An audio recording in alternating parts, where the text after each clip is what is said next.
Om Brahmanandam Paramasukadam Kevalam Yanamurtim Dvandvatitam Ganganasadrisham Tattvamasya Ekam Nityam Vimalamachalam Sarvadi Sakshibhutam Bhavatitam Trigunarahitam Sadgurum Tam Namami Narayanam Padmabhavam Vashishtam Shaktim Chitat Putra Parasarancha Vyasam Sukham Godapadam Mantam Govinda Yogendra Mata Shishisham Sri Shankaracharya Matasya Padma Padam Chahastam Alakancha Shisham Tam Totikam Vartika Karamanyan Asmad Gurum Shantata Manatoshmi Vishwam Darpanadrishya Maninagari Tulyam Nijantargatam Pasyan Atmani Mayaya Bhayurevod Bhutam Yata Nidraya Yasakshat Kurute Prabodha Samaye Swatmanameva Dvayam Tasmai Shri Gurumurtaye Namaidam Shri Dakshinamurtaye Namah.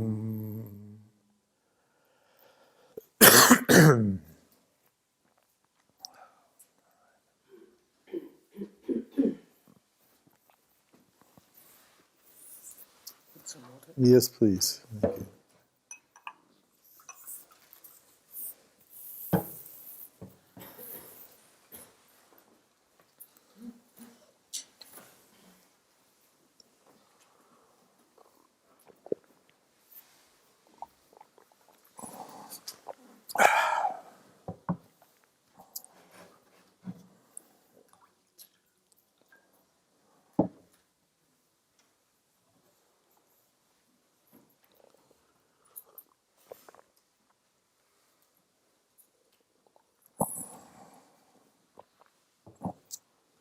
Okay, good.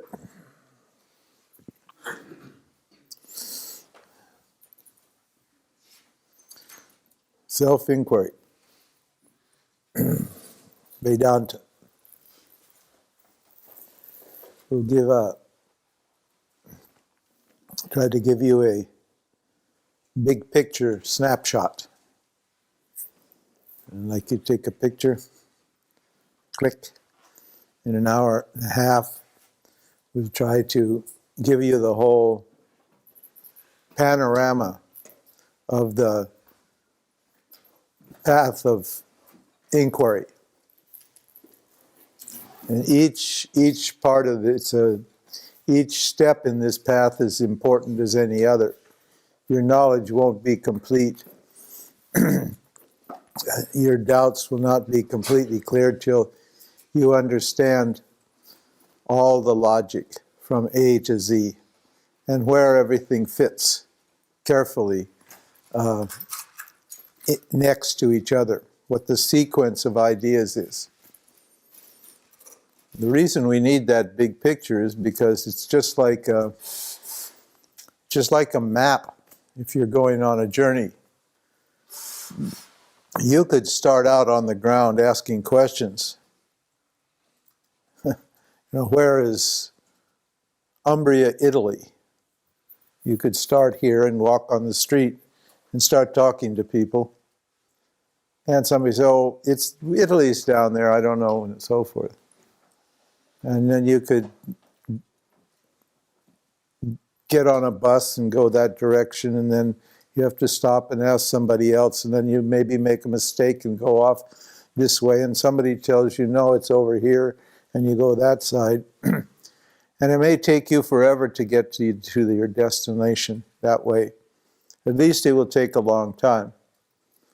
Whereas if you just get out a nice big map, or get Google Maps, and type in your destination, then just in a minute, on the screen, the whole picture, all of Europe, and then Italy, and then Umbria, and then whatever town you're looking for. It should be clear when you're inquiring, when you're seeking for freedom, it should be clear where you're going. In other words, what moksha is and how to get there. If it's clear what you're looking for and the steps, all the stages are understood clearly, then you'll go very directly and quickly to your goal. If you try to figure it out on your own, just from your own experience, you'll get there eventually, but you'll have lots of ups and downs and rights and lefts and detours and bumps in the road.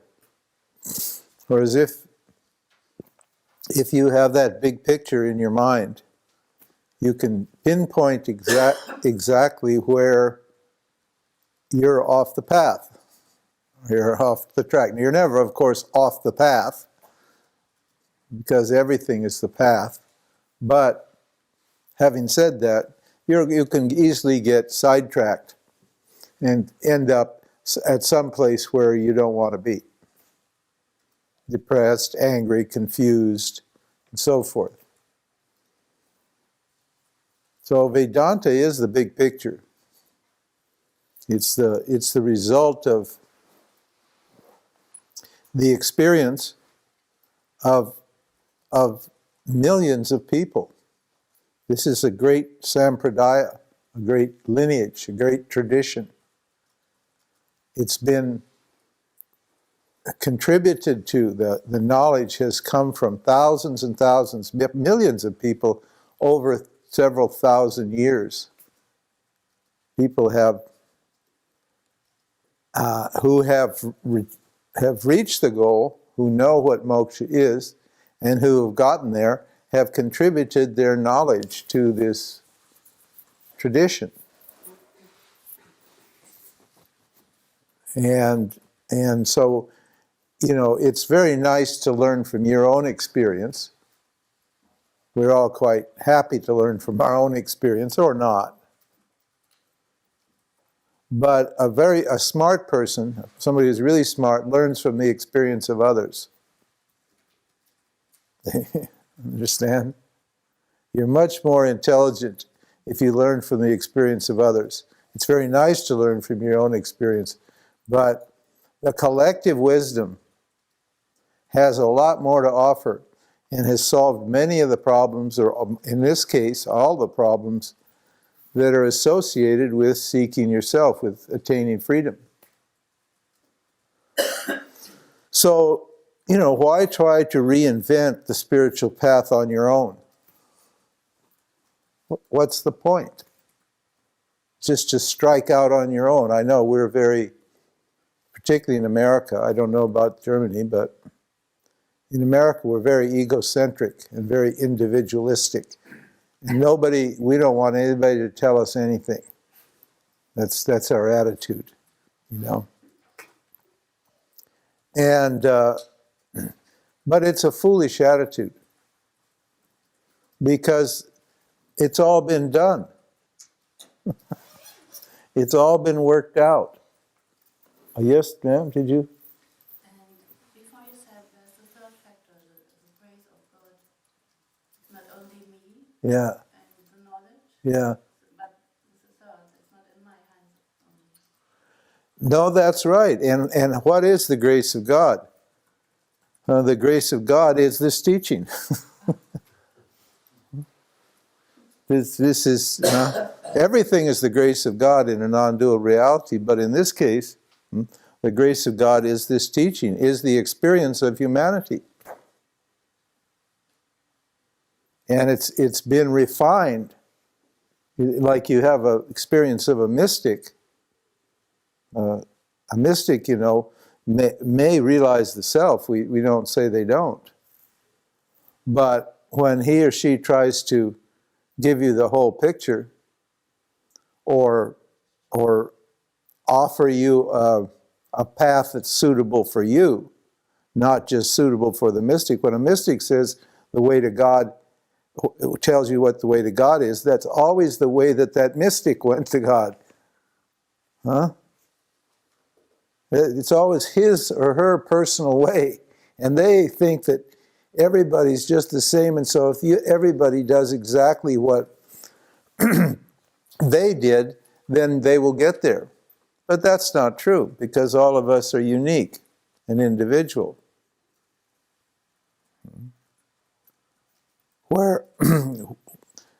Whereas Vedanta is such a big vehicle, and it has so many teachings from all angles. It looks at everything. It's a tree that everybody can sit under. It's not specific and personal to a person's, one individual's personal experience. And you know, science is when everybody agrees on a certain thing. When you do an experiment and everybody that performs that experiment gets the same result, then that's considered to be knowledge, scientific knowledge. So, you know, we have no idea how many people have attained enlightenment through this vehicle, through the Vedanta. But it's got to be a lot. Because we know it works. It worked on me, it worked on my guru, it worked on many people that I've taught. So what we ask is that, you know, you understand the value of a tradition, of something that works, and avail yourself of that tradition. That's all. And it's like you know, yes, you'll get there in a little, what were those, Trabi? You remember the Trabis? Huh? The Czechoslovakians had a little car called the Trabi. You can get there in a Trabi, but why not get in a Rolls Royce and have a nice smooth ride? What's the point? So this is like the king of teachings. This is a Rolls Royce. This will get you there. It's very slick. It's very beautiful. It's safe. It's intelligently designed. As you can see from, you've been listening for 4 days now, you can see what an intelligent teaching it is. How careful it is, how logical it is, how it makes sense. Nobody's argued with it yet. And I get almost no arguments. I got an email this morning, and the fellow said, "Don't think I'm arguing with you, please. This is a sincere question." And it was a sincere question, because he knows very well there's really no argument here. Understand? Because it works. It's worked for a long time. Now, where do we begin? Before any spiritual path can work, you know, and this doesn't just apply to our tradition. This applies to anything in life. I need to be clear about what I want. It's called Purushartha Nishchaya. My goal, there should be clarity with reference to what I want. I should know what I want. And when I appear here in this world, I don't know that I'm awareness. I don't know that I'm whole and complete. I don't know that I'm limitless. I don't just know who I am. And that's called ignorance or Maya. There's a cloud of unknowing that is hanging over me. And I can't see, all I can see when I appear here is objects. And I feel incomplete, and I assume that the objects can complete me. This is basic number one teaching. This is the psychology of all people. And so I assume that those objects are put there to complete me. It's an assumption. It's a sad assumption. It's too bad. And, because as I live, I discover that objects don't complete me. That they temporarily make me feel complete and whole, but then what? They don't satisfy me. I want another object. Once I have obtained the object that I've got, then I want another object. Or I'm all my time and energy is in trying to possess and enjoy that object, because objects, by their very nature, are changing. They're going south all the time. Once you get something, you have to keep it. And because nothing's just going to stay the same here. And once you get something, your desire for that object is modified, and then the ignorance of myself causes you what? To want another object. And so constantly I'm pursuing objects. And what are the basic category of objects that I pursue? I pursue them because they do give me moments of happiness. No doubt about it. We don't argue with that. Or they seem to give me moments of happiness. Again, there's another trick going on here in this life. The objects, it looks as if there is happiness in the objects, because when I get the object, they seem to make me happy. Of course, it's temporary, but that doesn't keep me from believing that what? Maybe there is an object out there that will give me permanent happiness. I keep looking for something that will last, that will complete me. And those objects are security, a pleasure, a virtue, a recognition, fame, a power, and whatever. What else? Anything you can think of. And when I analyze this pursuit of objects, I discover that the joy or the completeness or the fullness that seems to be coming from the object is actually coming from me.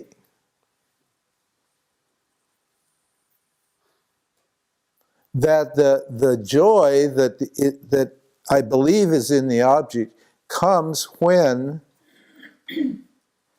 the desire or the fear that has motivated my search for the object, or my avoidance of an object. Fear will tell you to avoid certain objects, and when you avoid the object that you're frightened of, then you feel good, then you feel happy, you feel complete, you feel successful.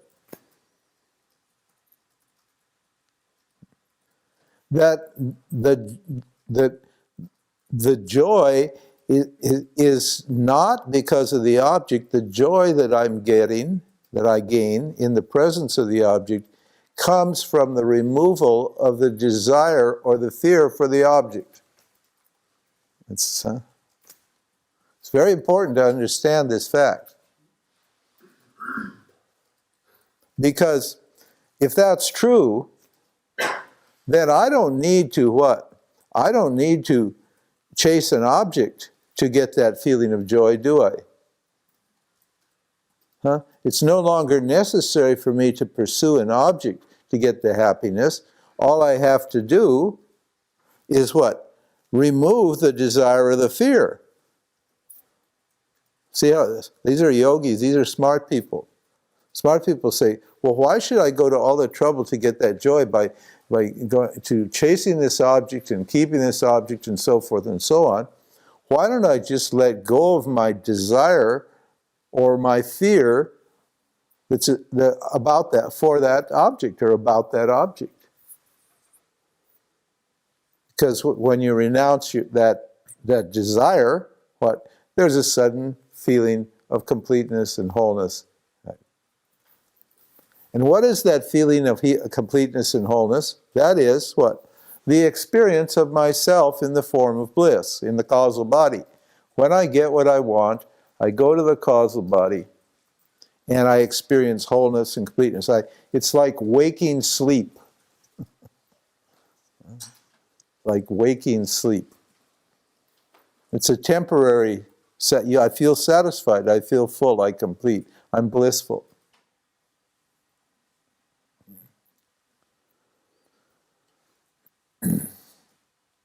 This knowledge, aided with the fact that objects are constantly changing, and my desires for objects are constantly changing, and my ability to maintain a connection with an object, permanent connection with an object, is virtually impossible. Because inside I'm changing, my desires and fears are always changing, outside the objects are all changing, and so is it reasonable to assume that I can hook up to an object and get the same degree of pleasure all the time? It's not reasonable. It's illogical, and that just doesn't work. Plus, on top of it all, this is all bad news, right? It's good news, if you can accept it, but it's bad news for that part of you that insists on getting something from the world. That insists, and everybody's got that part.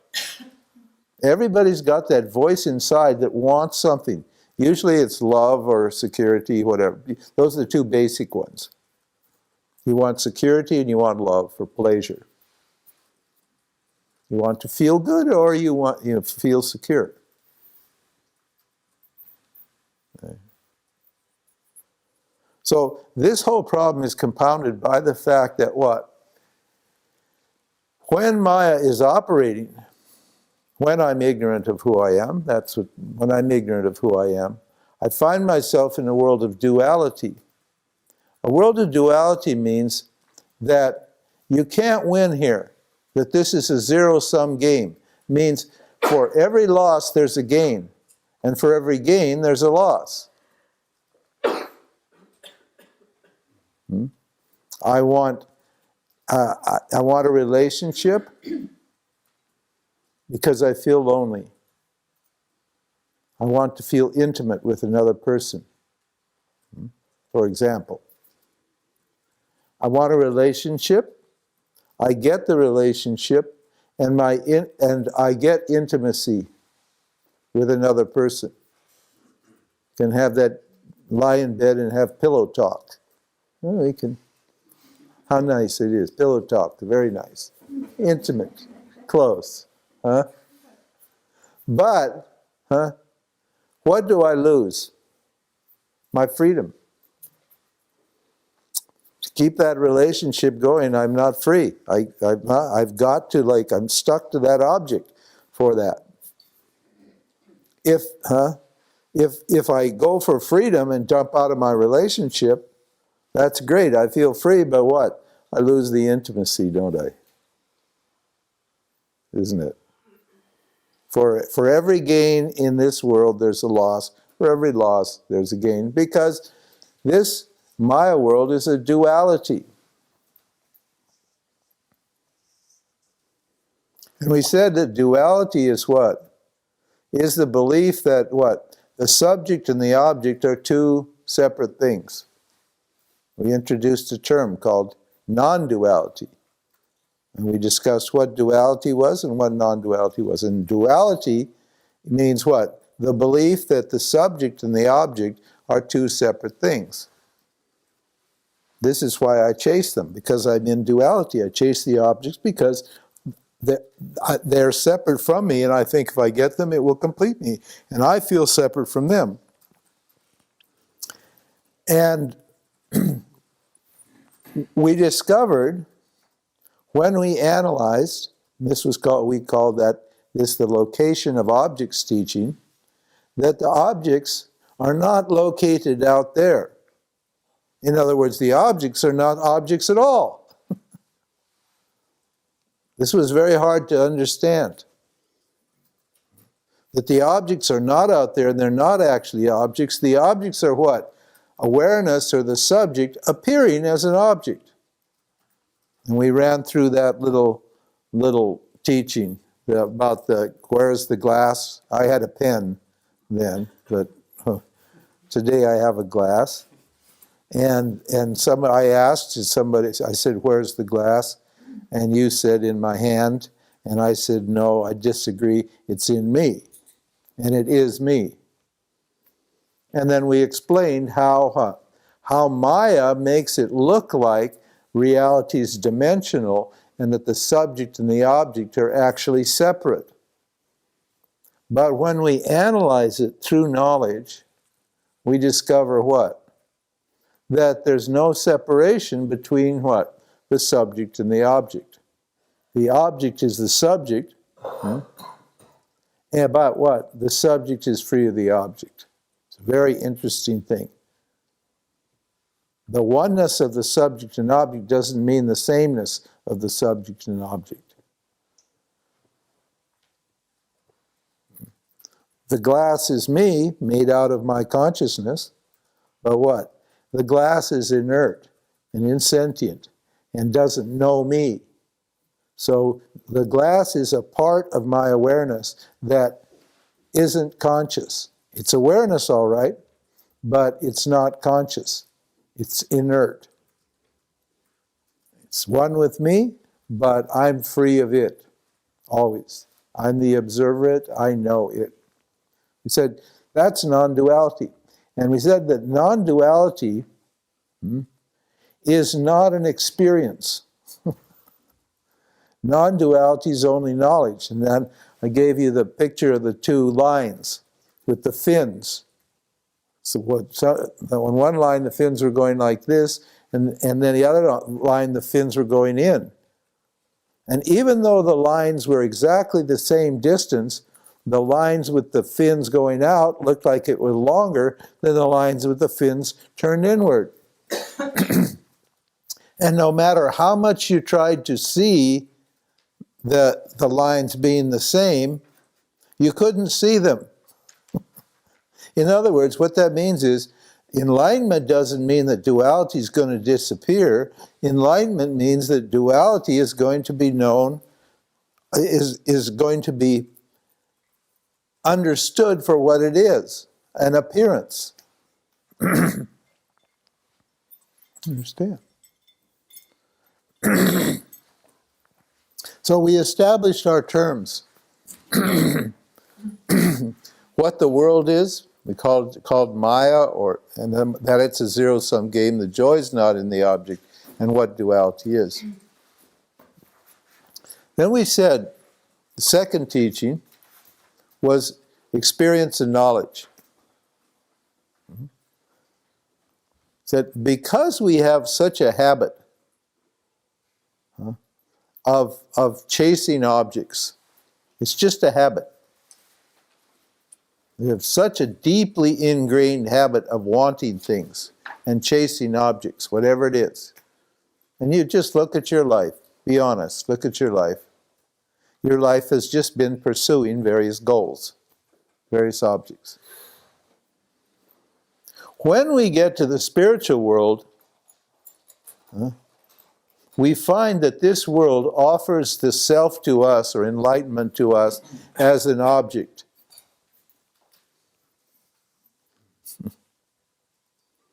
It's again, Maya is operating right there in the spiritual world, just like it was operating in the worldly world. It presents the self, enlightenment, freedom, moksha, as a state of consciousness, as something to be achieved through spiritual work. In other words, my basic psychology, right, hasn't changed. When I become spiritual, I still have the same psychology. In other words, I still think the same way I thought when I wasn't spiritual. But I think I'm different. But I think I'm in a different world where different rules apply, and I think I'm a different person now. I'm spiritual now, I'm not worldly.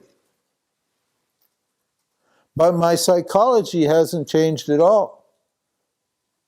And this is why when you become disillusioned, and that's what drives me into the spiritual world, I understand that the objects can't make me happy, and I can have a dark night of the soul. That happened to me. I just realized there was nothing in this samsara that could make me happy. I was so miserable. I was just so absolutely miserable, and suffering in such pain. And I said to myself, I don't want to live one more day here. I'd rather die than live one more day in this samsara. And then Bhagavan gave me this epiphany. I saw that there was some reason to live, and that I was beautiful. I had a few minutes of understanding that.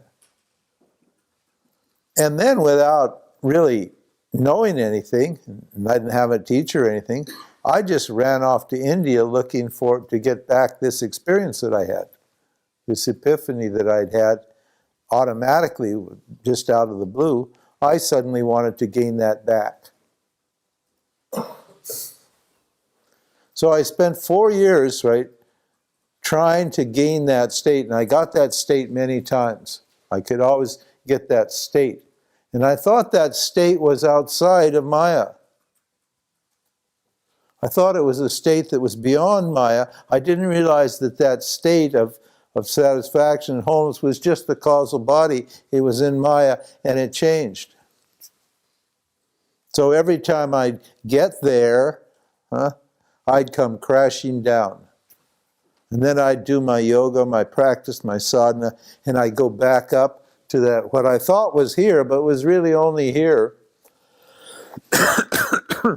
And then, as the causal body changes, as my connection with that state of pure sattva changed, then what? I would come crashing down. I was going up and going down, going up and going down. Just in the same way you go up and down when you're chasing objects in this world.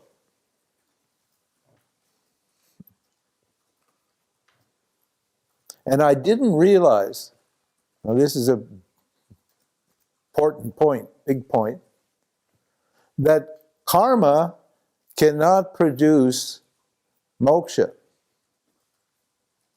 That I can't get free by doing something.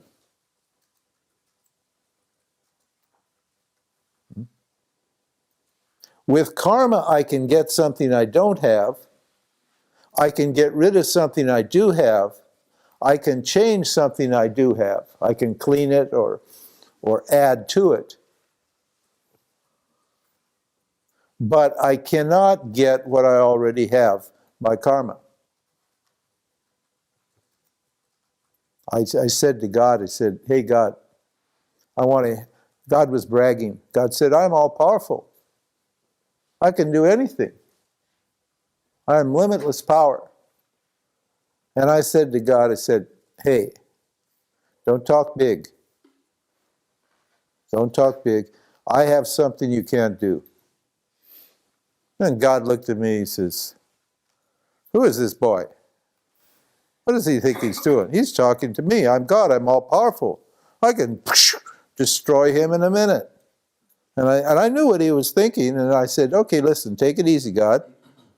But there is one thing you cannot do. And he said, okay, what is it? I said, you cannot give me a head on my shoulders.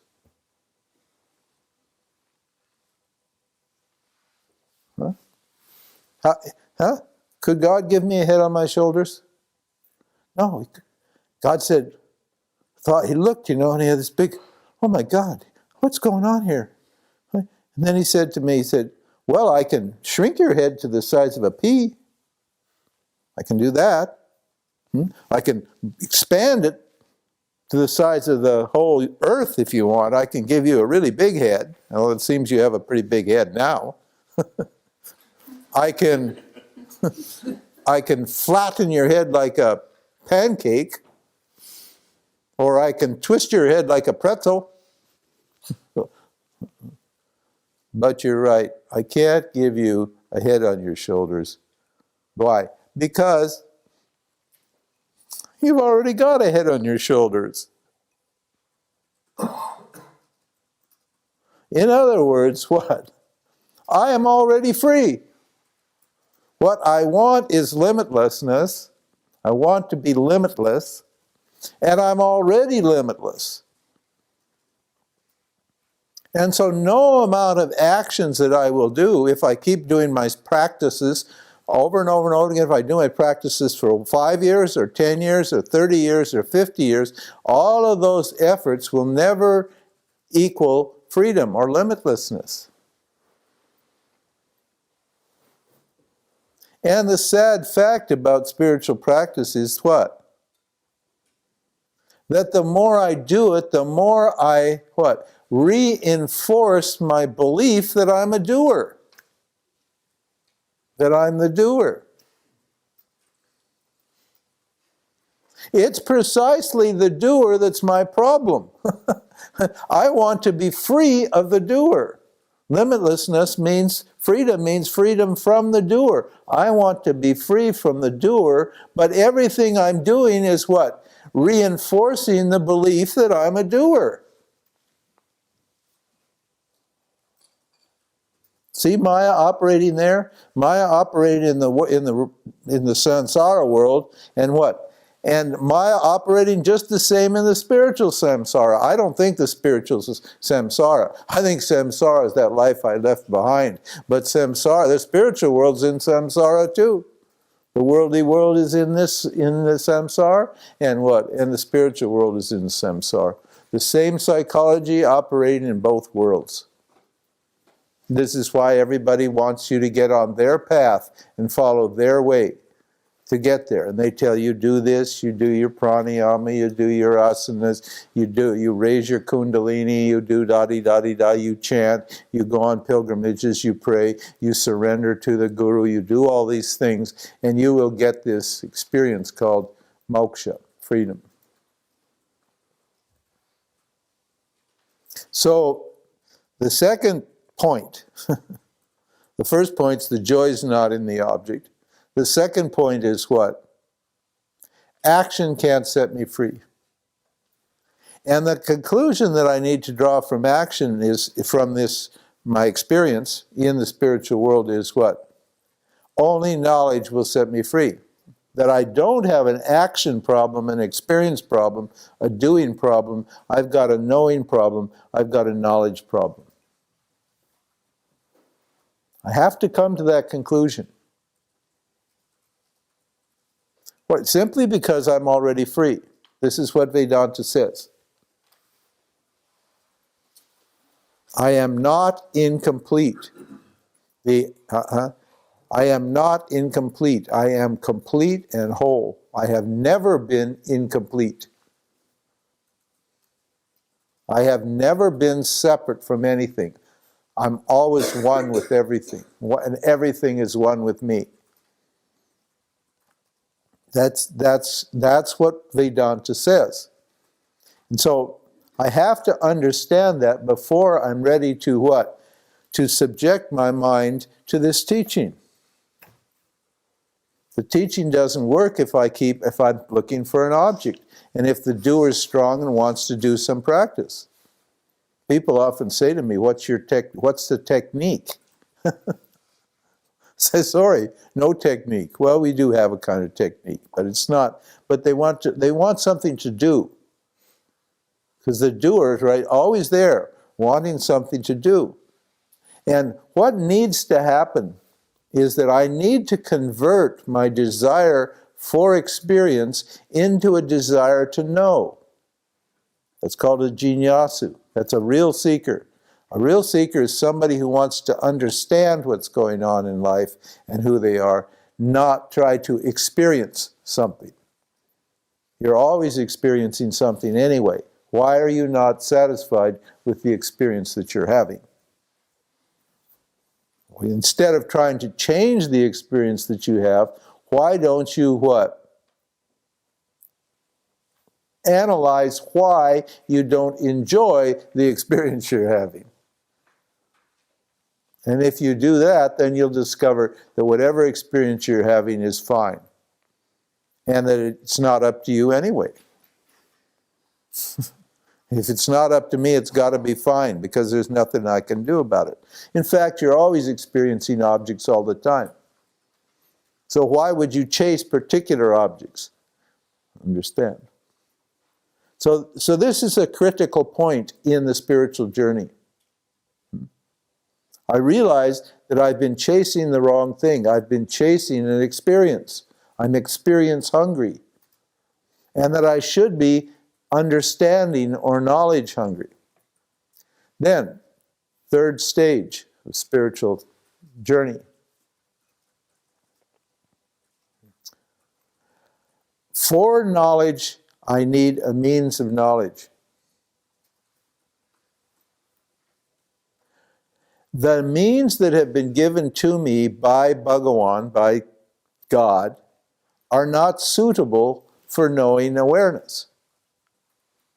The senses and the mind, that's called perception. I can't perceive or feel or taste or taste or smell this thing called awareness. So God made a big mistake. It seems God's quite limited, doesn't it? God can't give me what I already got. And God makes a big mistake. God wants me to know God. I feel this desire to know who I am, but God doesn't give me what? The equipment I need to know who I am. That's why I'm in the dark. I'm only operating perception. I'm only concerned with what I'm experiencing and perceiving.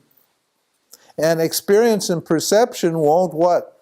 Reveal to me what I am.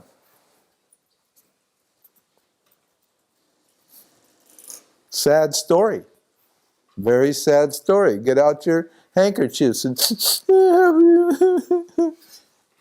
God made a mistake.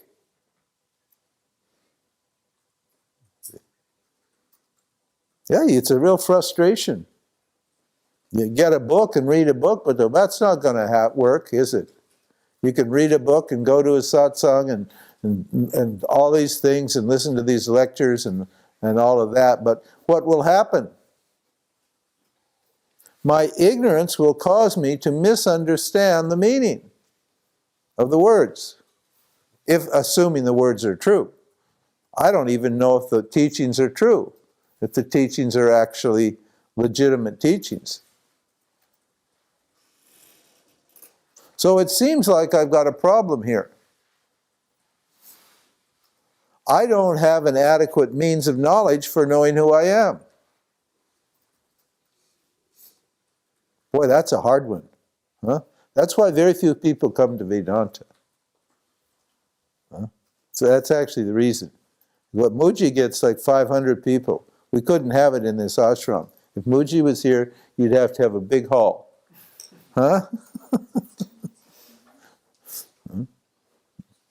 Because Mooji's promising experience and love and so forth. And everybody wants experience and love. And you get experience and love with Mooji. That's what you get. But of course you get tied to that experience and that love, and you have to hang around Mooji. And in that Sangha to get high and feel happy and complete. So you become a Sangha junkie. Get addicted to that.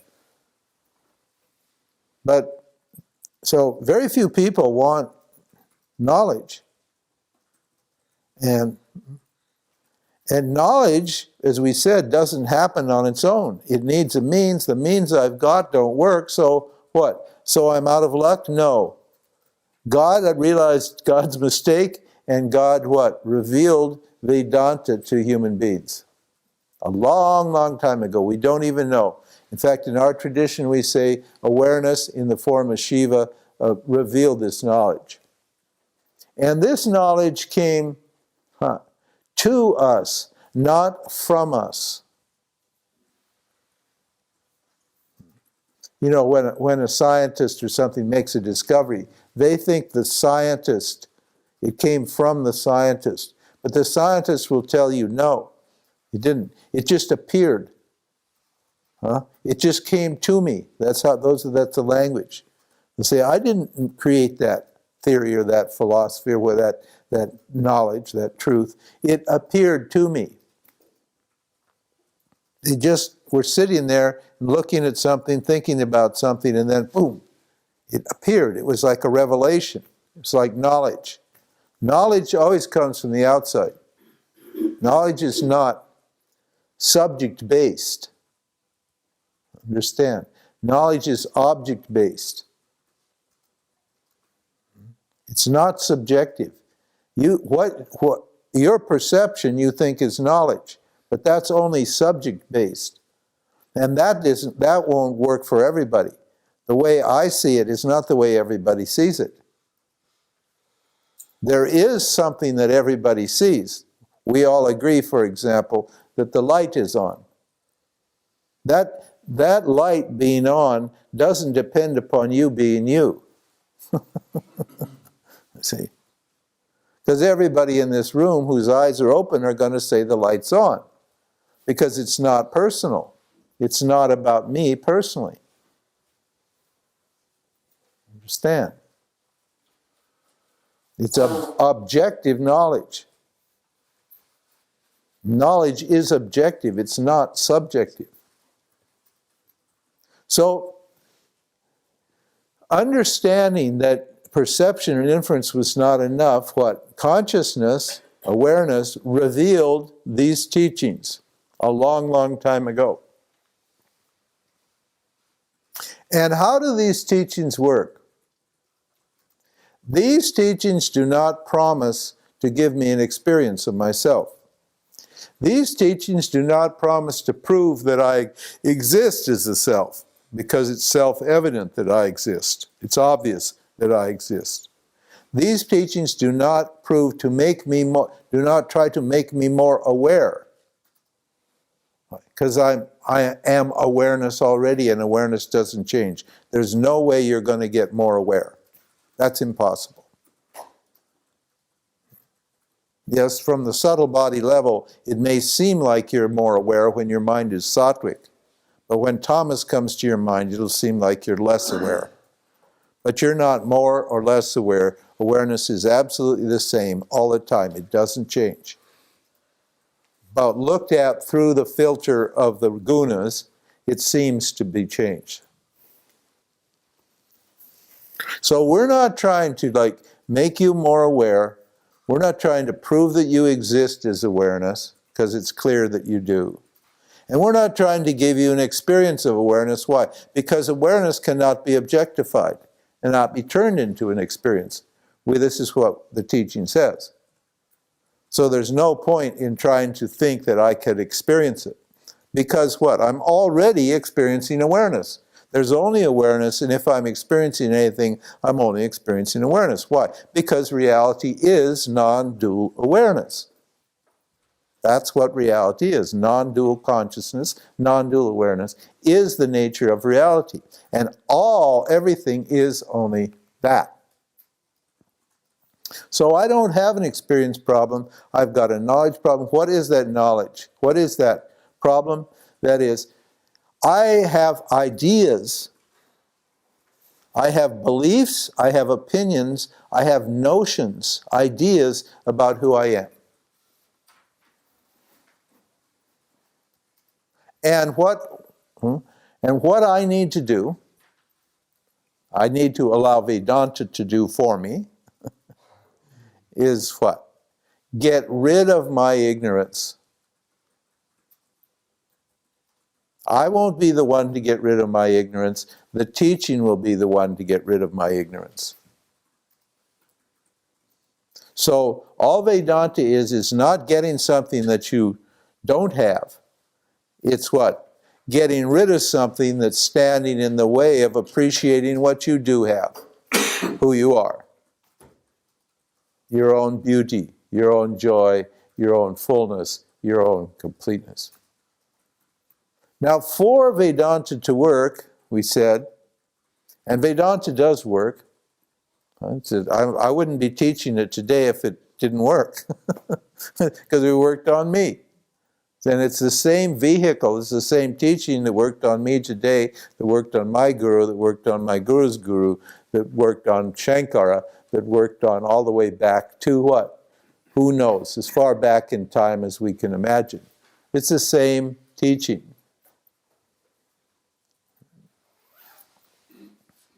So for this means of knowledge to work, I need to be qualified.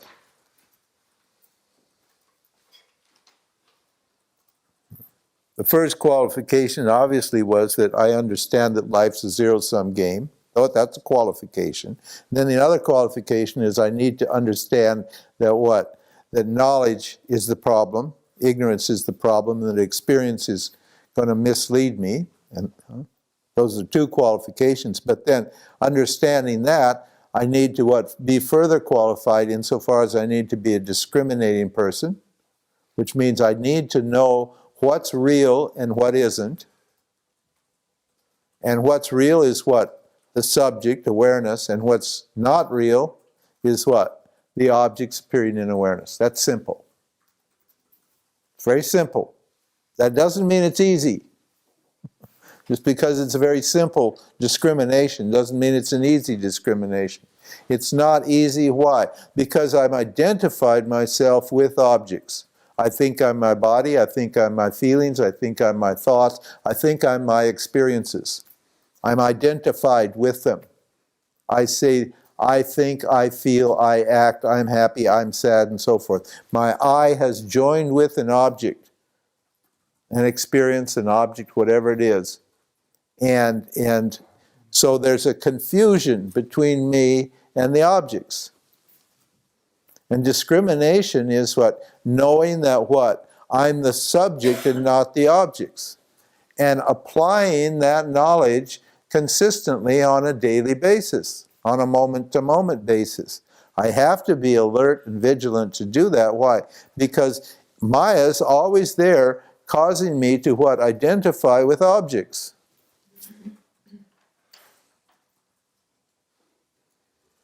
I need to be dispassionate. And we said dispassion is what? Indifference to the results of my action. Why would I be indifferent to the results? See, that's another very difficult qualification, because that strikes right at the heart of the doer and the doer's belief in objects. Because the doer is not dispassionate. This is why the doer gets emotional. The doer gets emotional because it's not getting what it wants. And that proves what? That it is not dispassionate about the results of its actions. The actions are done for what? For obtaining objects. And the results are the objects that come from the actions, whatever they are.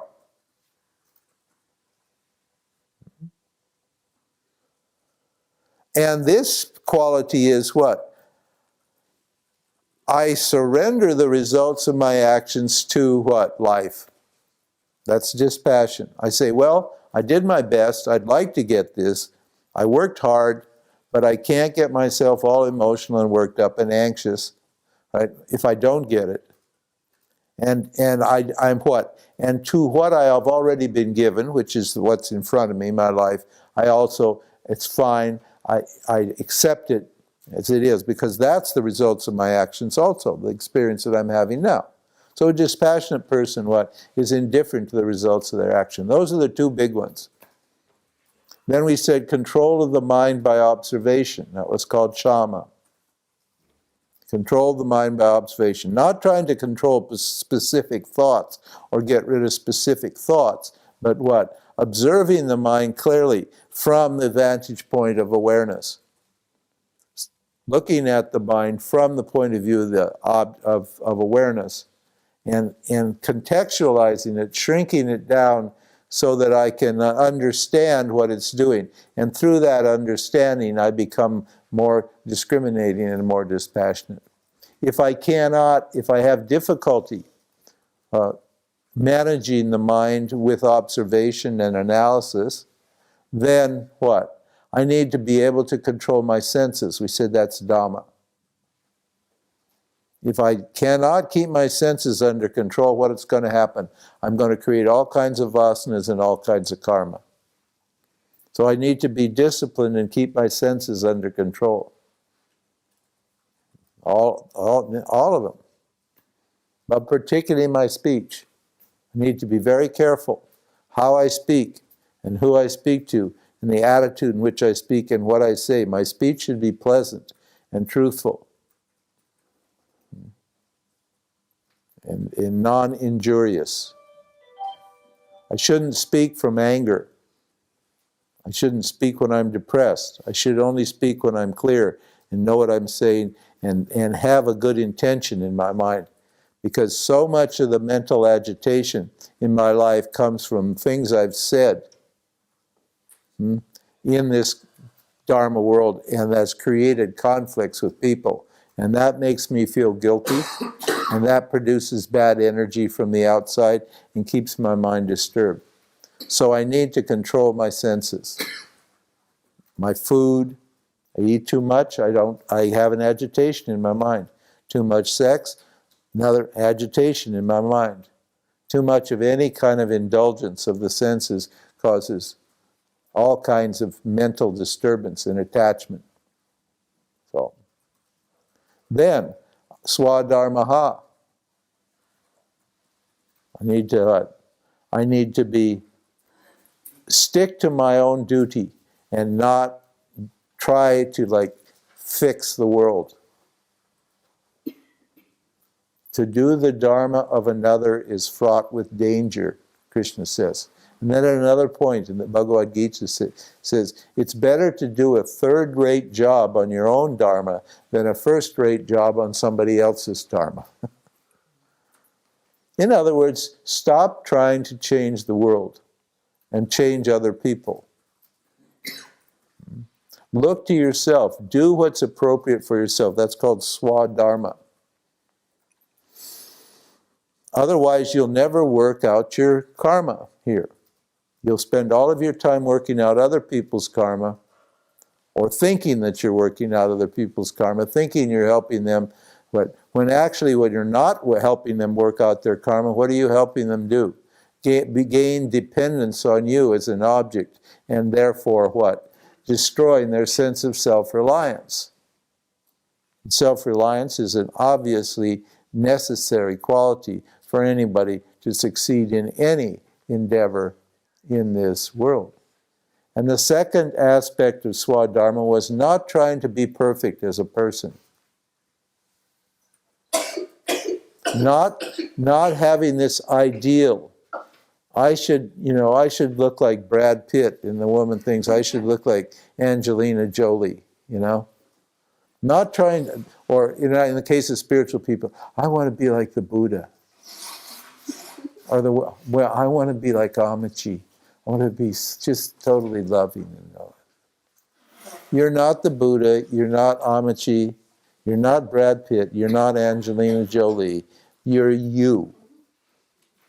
Just accept yourself, warts and all, exactly as you are. Know what your strengths are, know what your weaknesses are, accept them, and work with what you've got. Don't try to be something other than what you are. We're not trying to make the jiva perfect. This jiva person will never become the awareness. He will never be perfect.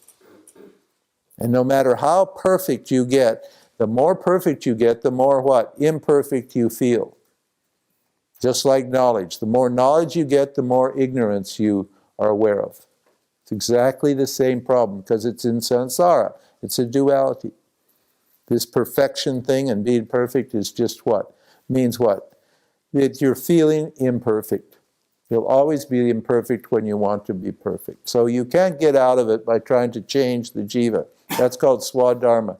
You have to accept yourself as you are, as a person. That's small self-dharma. Okay.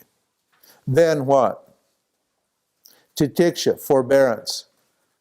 Right? No matter what happens, right? And life delivers a lot of unpleasant experiences. I've got to take it, right, in good humor, right, in a dispassionate way. It's very similar to dispassion. Just take there's all kinds of little pinpricks in life. Bhagavan's constantly like doing stupid things to irritate you. So it seems like that's the nature of life. And I need to suffer those little pinpricks of life with equanimity. Then what? Samadhana means what? Ability to concentrate on a particular topic, in this case, who am I, for a long period of time. It's going to take a long time. You should not be in a hurry to get enlightened. You should be committed to like keeping your mind on the topic for as long as it takes. That's called focus or samadhana. Then shraddha, faith pending the result of my investigation. Faith in the teaching and faith in the teacher. Pending the result of my investigation. In other words, it's not blind faith. I trust the Lord, but I tether my camel. I do the work. And because once you got these teachings, you're going to have to apply these teachings. And when you apply these teachings to your own mind, you'll see that the teaching works. And then you won't have to worry about believing in the teaching. What? You'll have knowledge. Your faith in the teaching will be converted into knowledge. So it's not blind faith we're talking. It's not religious faith. People believe in God and they have no way of knowing what God is. And so their idea of God is just their idea of God. And everybody's got a different idea of God because nobody has any idea what God is because they don't have any means of knowledge for God. They just have belief or blind faith in God. And finally, burning desire for liberation. I don't want a piddling desire, a little desire. I don't want a middling desire. I want a raging fire of desire. For what? For moksha. That's a good desire. That's the desire that's going to, what? Keep all of your qualifications going. That'll sharpen your discrimination, that'll sharpen your dispassion, your indifference to sense objects, and so forth and so on. That'll increase all of these qualifications. The stronger your desire is, the more quickly you'll become qualified. The more concentrated you'll become on the topic. And once the self understands how qualified you are, this is why you should never seek a guru. Never seek a guru. The guru should come to you. And the guru will come to you when you're qualified, because Bhagavan knows, hey, this person's ready now, this person wants it, and then the guru will appear. And the teaching will appear. We don't ever advertise. We don't have to advertise. Because Bhagavan sends you. Simple. When you're ready. You don't have to. We don't want to advertise. We don't want a whole bunch of bodies here just to have a feeling and an experience and be part of a big group of people who are seeking. We don't want that. It's a waste of time. You have to be qualified and you have to be ready. And then the teaching comes, and then the teacher comes. It's supplied to you by what? Bhagavan, by your desire. Bhagavan is what? Is required to fulfill your desire. One way or the other. So, and the teacher should be what? Established in the knowledge. It should be, that teacher should be a free person, and that teacher should behave, act according to Dharma. We don't accept the crazy wisdom gurus. We don't know whether they're enlightened or not, but people who behave contrary to Dharma, we don't consider them teachers. And we don't consider a teaching that's just based upon your personal experience. It may be your personal experience, it may be helpful, you may be a good person, but you can easily become confused and misled by an enlightened person who's just talking their own experience. In fact, you will be misled. You will be confused. Because we just sort of, without any discrimination, assume that somebody that says they're enlightened, we assume that their words are also enlightened words. Vedanta says that you can get enlightened even if your teacher's not enlightened, if the teacher knows how to teach Vedanta. Yeah. Because if you're qualified and the teacher can what? Teach the Vedanta properly, then you can gain moksha.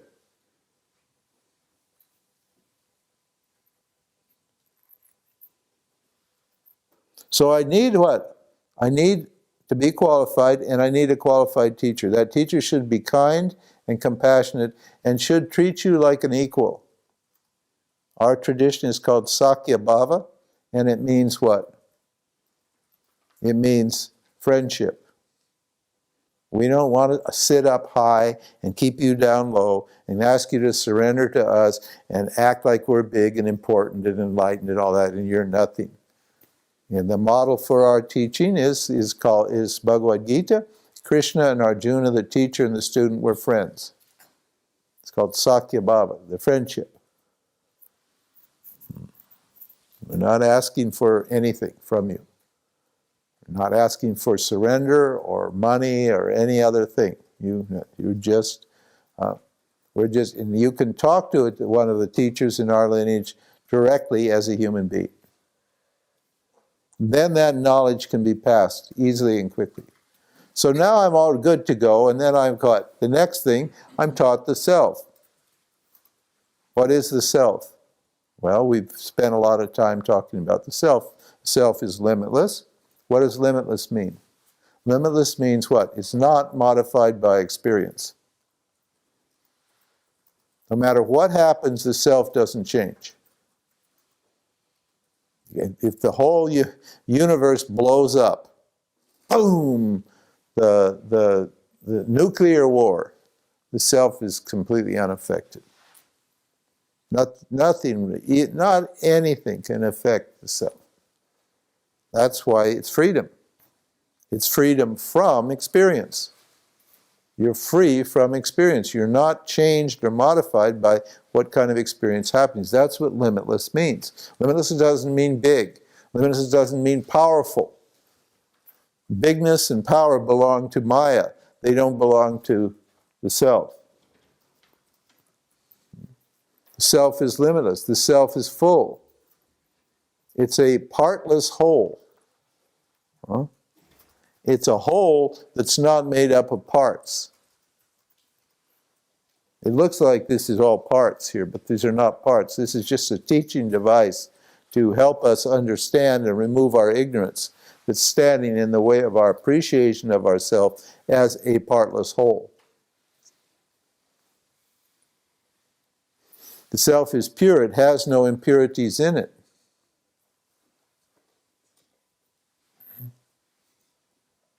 The self is non-dual. There's nothing other than the self. The self is unconcerned. It's what? Whatever happens is fine with the self. Why? Because it's unaffected by whatever happens. The self is bliss. Bliss is a confidence that whatever happens in life, I am capable of what? I am capable of handling it. I will remain dignified and calm and peaceful no matter what happens. I won't go high when something good happens. I won't go low when something bad happens. I'm totally confident that the happiness and the fullness that I feel is my nature. And that self is love. Parama prema swarupaha. The love that I'm seeking outside in objects is my own nature. I am love.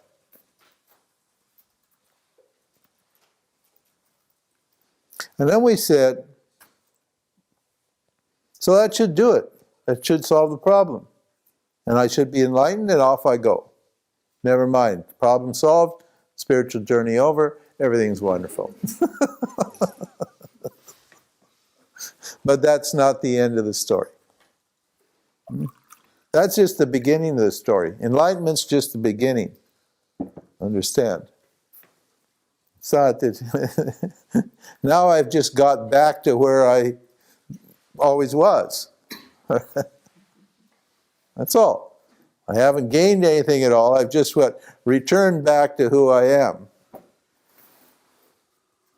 And then I find that there are certain problems still when I know that I'm awareness. And those problems are caused by what? By my vasanas. We said vasanas are the results of your past actions. The seeds of your past actions, those conditionings.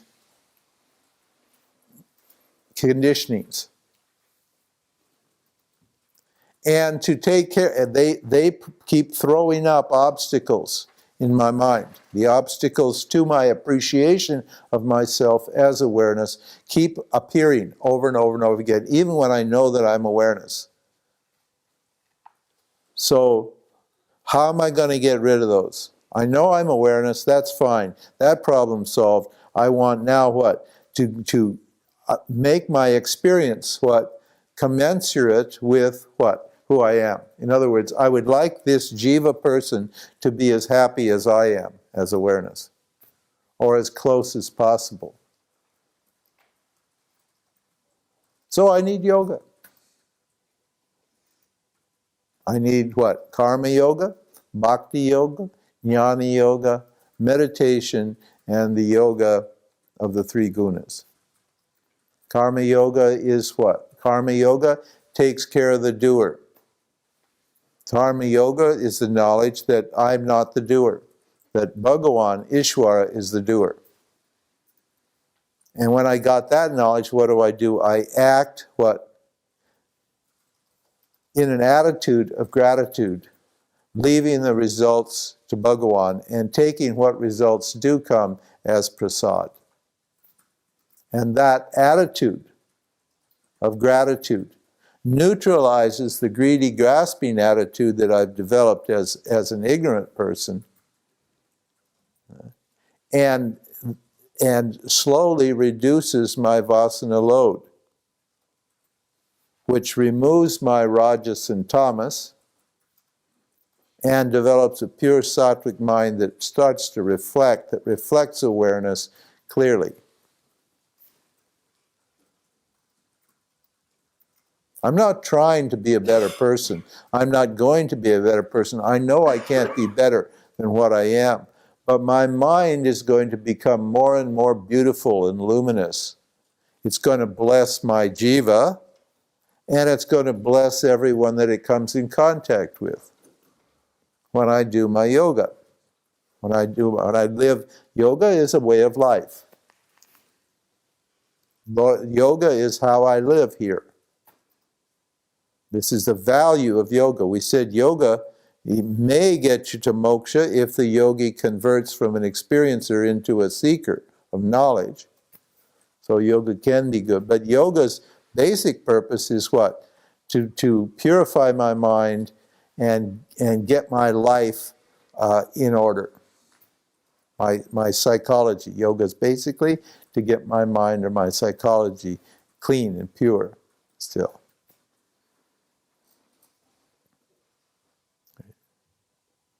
Karma yoga, bhakti yoga, what? Converting my emotions into devotion. Right?